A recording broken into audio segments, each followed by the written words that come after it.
slip, trips, and falls, right? Why is that? What OSHA does is, from when you look at their emphasis and what they always push, there's twofold, right? There's the frequency aspect. What do we see common across the board?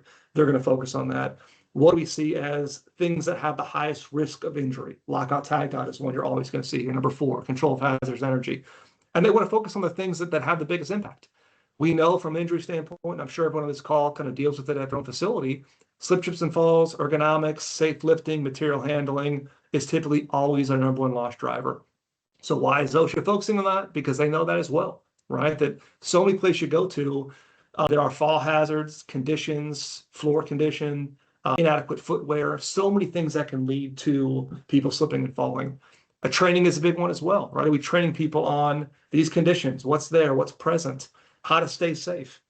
There are so many variables now that go into this. I mean, phones being a big one, right? I go to a lot of places where people are on their phones, they're not paying attention, they're distracted. Long shifts.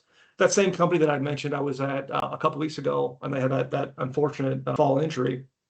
They work oftentimes, 12-hour shifts, very little rotation from a workforce standpoint. So you have individuals that are working in the same area, not moving around much, a lot of repetitive motion. When they do move around, right, they've been in one location, one spot for a long period of time, that they're not as familiar. They've been stationary for a long time, right? So those infrequent tasks, infrequent motions oftentimes can lead to people getting hurt.